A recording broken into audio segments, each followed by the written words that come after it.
আসসালামু আলাইকুম ওয়া রাহমাতুল্লাহি ওয়া বারাকাতুহু। প্রিয় দর্শক, আমাদের আজকের গল্প নীল দরিয়ার জলে। লেখক আরিফ আজাদ। দরিয়ার কাছাকাছি এলে আমার দুইজন পয়গম্বরের কথা মনে পড়ে, যাদের একজন মুসা আলাইহিস সালাম।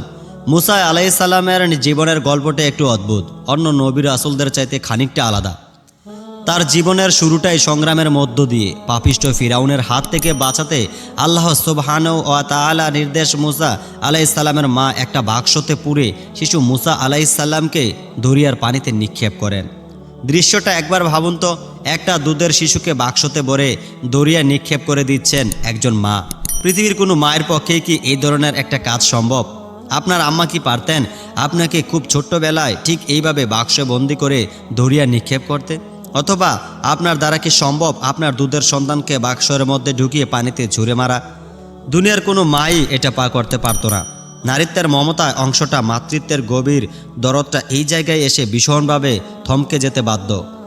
মুসা আলাইহিস সালামের মাও কিন্তু পারতেন না, তিনিও তো মা। মুসা আলাইহিস সালামকে তিনি গর্ভে ধরেছেন 9টা মাস। সেই নারী ছেঁড়া বুকের মানিককে কিভাবে তিনি নিক্ষেপ করবেন অকল দরিয়া? যেহেতু তিনি মা, তার দ্বারা যে এই কাজটা বেজায় অসম্ভব, তার মন যে এই কাজে ভেঙে টুকরো টুকরো হয়ে যাবে, সন্তানের জন্য তার হৃদয় যে গভীর মমতা থেকে হাহাকার করে উঠবে, তা তো আল্লাহ সুবহানাহু ওয়া তাআলা জানেন। মানব প্রকৃতি সম্বন্ধে আল্লাহর চাইতে ভালো আর কে জানবেন দুনিয়ায়? মুসা আলাইহিস সালামের মায়ের মনের অবস্থাটাও আল্লাহর কাছে গোপন ছিল না। কিন্তু জালিম ফিরাউনের হাত থেকে শিশু মুসাকে বাঁচাতে হলে খানিকটা নির্মম, খানিকটা নির্দয় যে হতেই হবে। এমন নির্দয় আর নির্মমতার মুহূর্তে মুসা আলাইহিস সালামের মায়ের অন্তর যাতে সুকুন তথা প্রশান্তি লাভ করে, যাতে কেটে যায় তার মনের সকল ভয় আর শঙ্কা, আল্লাহ সুবহানাহু ওয়া তাআলা তাকে শোনালেন আশ্বাসবাণী। যখন তার ব্যাপারে আশঙ্কা করবেন, তখন তাকে নিক্ষেপ করবেন দরিয়ায়, আর একদম ভয় পাবেন না এবং চিন্তিত হবেন না। নিশ্চয়ই আমি তাকে আপনার কাছে ফিরিয়ে দেব এবং তাকে রাসূলদের অন্তর্ভুক্ত করে নেব। বনে ইসরায়েলদের ঘরে কোনো নবজাতক পুত্র সন্তান জন্মগ্রহণের সংবাদ পাওয়া মাত্রই ফেরাউন বাহিনী এসে সেই নবজাতকদের হত্যা করে ফেলত। ফিরাউনের একটা স্বপ্নের ব্যাখ্যায় একজন জ্যোতিষী জানিয়েছিল, বনি ইসরায়েল সম্প্রদায়ের এমন একজন নবীর আগমন ঘটবে যার হাতে ফিরাউনের মৃত্যু হবে। নিজের মৃত্যু ঠেকাতে তাই ফিরাউন বনি ইসরায়েলদের ঘরে জন্ম নেওয়া সকল নবজাতককে ধরে ধরে হত্যা করত। অর্থাৎ ভবিষ্যতে যে নবীর হাতে ফিরাউনের মৃত্যু হবে বলে জানিয়েছিল জ্যোতিষী, তাকে যেন জন্মের সাথে সাথেই মেরে ফেলা হয়। কিন্তু দুনিয়াতে কেউ তো আর ভাগ্যলিপিকে অতিক্রম করে যেতে পারে না, ফিরাউনও পারেনি। জালেম ফিরাউনের এই পাশবিকতা থেকে মুসা আলাইহিস সালামকে বাঁচানোর জন্য আল্লাহ সুবহানাহু ওয়া তাআলা মুসা আলাইহিস সালামের মাকে নির্দেশ দিয়েছিলেন কোলের শিশুকে দরিয়ায় ভাসিয়ে দিতে। আল্লাহর সেই আশ্বাস বাণী পেয়ে মুসার জননী আর দেরি করলেন না। একটা বাক্সে বন্দি করে শিশু মুসাকে তিনি ভাসিয়ে দিলেন অকুল দরিয়ার জলে।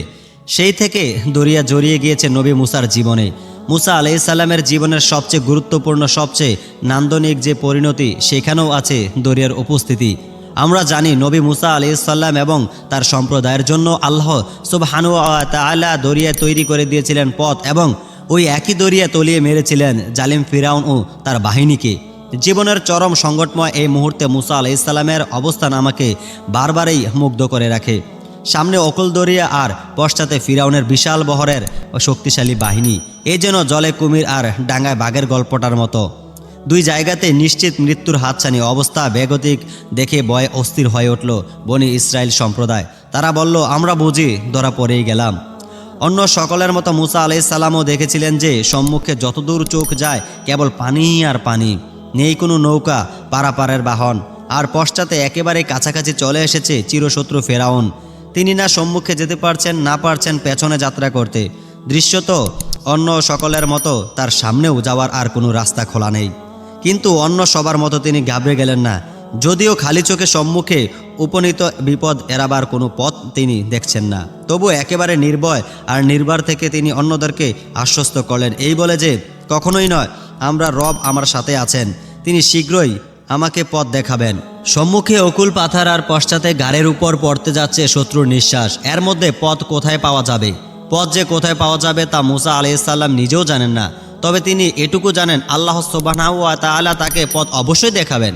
এরপর যা ঘটল তা তো রূপকথাকেও হার মানিয়ে দেয়। আল্লাহ সুবহানাহু ওয়া তাআলা দরিয়ার মুসা আলাইহিস সালামের জন্য তৈরি করে দিলেন পথ, আর পশ্চাতে যে শত্রু পিছু নিয়েছিল তাকে ডুবিয়ে মারলেন ওই দরিয়ার জলেই। ওই দিন মুসা আলাইহিসসালাম কল্পনাও করতে পারেননি যে তার জন্য আল্লাহ সুবহানাহু ওয়া তাআলা সমুদ্রের মধ্যে পথ তৈরি করে দেবেন। তিনি শুধু এটুকু জানতেন তার রব তার সাথে আছেন, আর আল্লাহ সুবহানাহু ওয়া তাআলা যার সাথে থাকেন তিনি পথের কথা ভাবেন না, ভাবেন পথের মালিকের কথা।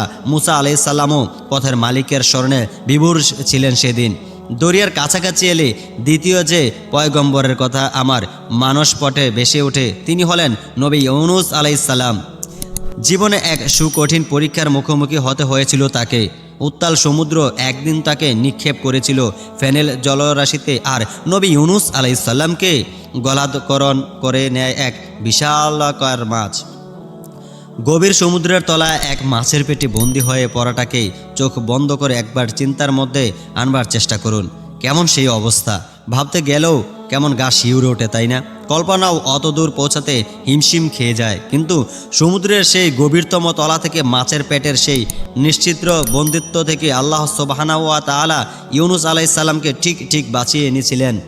যেখানে কোনো রাস্তা থাকে না সেইখানে তিনি রাস্তা তৈরি করে দেন, যেখানে থাকে না বাঁচার কোনো আশা সেখানেও তিনি ফুরোতে দেন না প্রাণের ফোয়ারা, যেখানে কেবল অন্ধকার আর অন্ধকার সেখানেও তিনি জ্বালিয়ে দেন এক মুঠো আলো। তবে দুনিয়ার সকল অসম্ভবকে তিনি কাদের জন্য সম্ভব করে দেন বলতে পারেন? কোরআন বলেছে, আর যে আল্লাহকে ভয় করে তিনি তার জন্য তৈরি করে দেন বিপদ হতে উত্তরণের পথ। দরিয়া আমাকে খুব করে টানে, নীল দরিয়ার জলের কাছাকাছি এলে আমার মনে পড়ে যায় মুসা আলাইহিসসালাম আর ইউনুস আলাইহিসসালামের কথা। আমার অন্তরাত্মার ভেতরে প্রশ্ন জাগে, আল্লাহ সুবহানাহু ওয়া তাআলাকে তারা যেইভাবে ভয় করেছিলেন, যার কারণে সমুদ্রের বিপদ হতে তিনি তাদের উদ্ধার করেছিলেন অকল্পনীয় উপায়ে, সেই রকম ভয় কি আল্লাহকে আমি করতে পারছি? জীবনে তো বিপদের অন্ত থাকে না, কিন্তু যদি আল্লাহকে যথাযথ ভয় নাই করতে পারি, কিভাবে আশা করতে পারি যে আমার জন্যও তিনি বের করে দেবেন উত্তরণের পথ?